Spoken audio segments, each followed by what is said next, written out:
boy John the Liquidator coming back with another video. So it looked like the Browns team president does an interview, and he says a lot, man, about the future, the way the Haslam feels about all this media attention, and give us information on stuff we really never hear about. Guys, for this one here, we got to go all the way up to Cleveland. Let's get it. Let's go.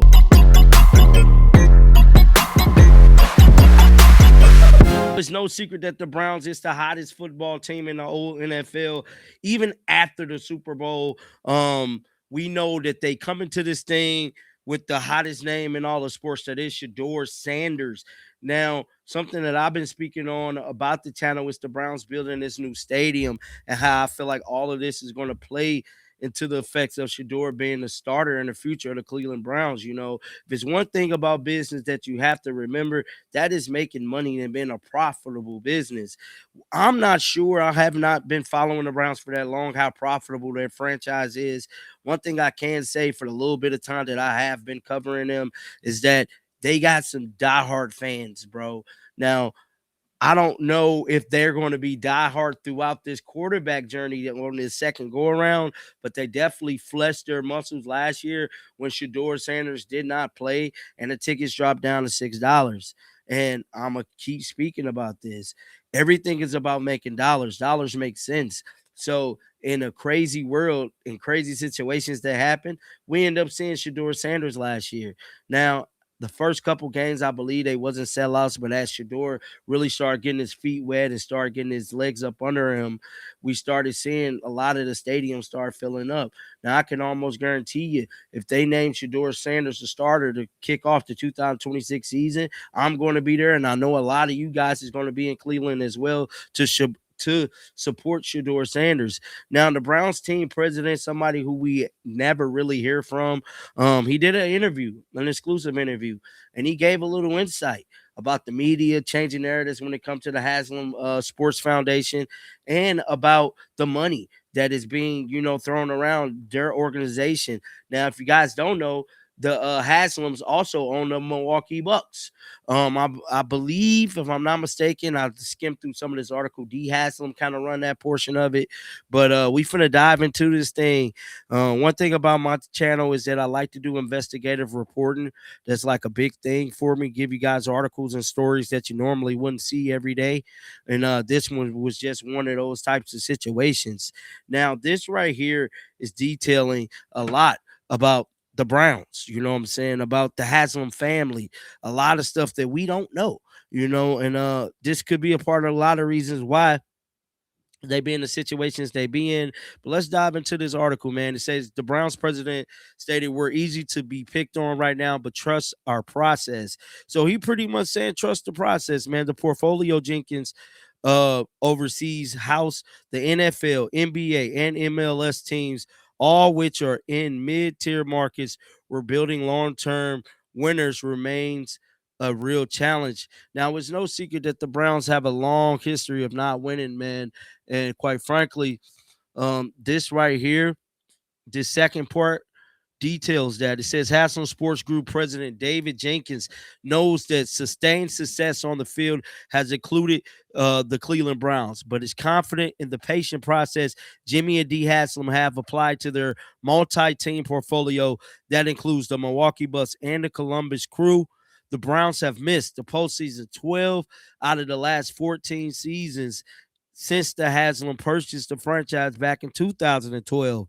Jenkins, who has served as president of the Browns for the last 22 years, helped the family launch the Haslam Sports Group in 2020 after they brought Crew on. So could you imagine owning a team? And this is why it'd be so hard to take a lot of the Browns media serious.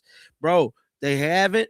I mean, they have missed the playoffs 12 out of the last 14 years the Haslams has owned it. You know what I'm saying? To me, I know a lot of people like to point fingers at the coaches. Coaches get fired. Coaches come and go. Now, we also know the situation that happened between Kevin Stefanski, which we all seen that. It was his fault. He got fired. But a lot of these other coaches, I just kind of wonder if the Haslams might have played a factor in them coaches getting fired, man, because that's crazy. Now, it goes on to say the portfolio overseas houses in the NFL, NBA, MLS teams, of which are in mid-tier markets. Now, the president state that presents challenges. He stated, "We got to drive a business result and competitive with our big cities. The pressure to build a winner and the criticism that comes with failure is most uh, pronounced in the NFL, where every decision from coaching hires to stadium plans receives excess attention from media and fans. To me, y'all getting Shador just kind of really moved that up a notch, man. And yeah, dog. I don't know. It ain't looking good.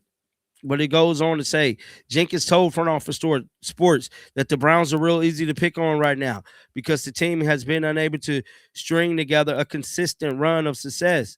But like any business, any industry, the more data and the more information we can have accessible to inform our decision making, we should be more successful. He said it. To me, the data that y'all been putting out ain't been working, bro. Um, I know y'all like to move with spreadsheets and build teams based on different stuff. Sometimes it really just simple. Hire a good coach, put together good players to show good results. Sometimes you got to forget the numbers and just go off, what I'm saying, what your eyes can see.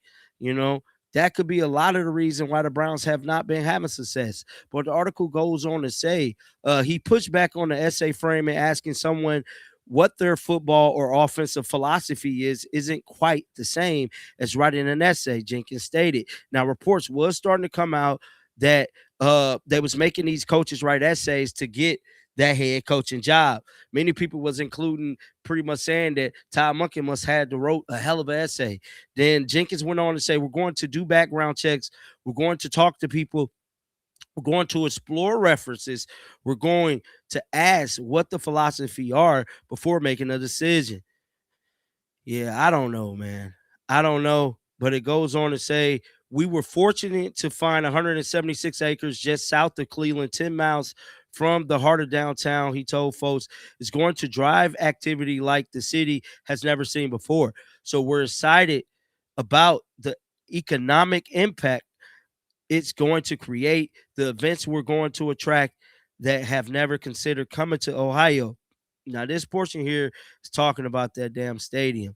Now, the stadium, right? It goes on to say the Browns and Cleveland sued each other, but in the end, the two sides reached a $100 million agreement, enabling the team to move into a planned $2.4 billion dome stadium in Brock Park. Their first kickoff for the new stadium is expected to be in 2029. So the new stadium is in 2029. They got Shador in 2025. So if they keep Shador, which I don't know yet, if they keep Shador, that'll be 4 years of his deal. Would Shador name? This is what I be telling y'all. Y'all got to pay attention to the money. Shador got drafted in 25. The stadium should be done in 29. Let's say they just go ahead and make Shador the franchise quarterback. No matter what he does on the field. So one thing Shador can do is make money and generate a whole lot of economic type situations for the Browns, just like his daddy did in Boulder.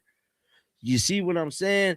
So this is them kind of doing some damage control, letting us know it ain't perfect. But if it was me and my ideology and the research I've done and know about a lot of these teams, they like to make money. Everything is about making money. And to me, this looked like a money type situation. So I got a hard time believing that they ain't finna make Shador Sanders the starter for the entire 4 years, the next 4 years. I'm just saying, bro. It looked that way. What other quarterback can you get could generate the money Shador do? Shador made the Pro Bowl with only playing what 5-6 games. Then his signature shoes coming out in April. Come on now. This is to me. I think they playing games. The media playing games. But get down in the comment section. Let me know y'all thoughts about this one. Make sure y'all keep them bills on. I will be back with more content, man. Until next time, shake the haters off. I'm out of here, baby. Peace out.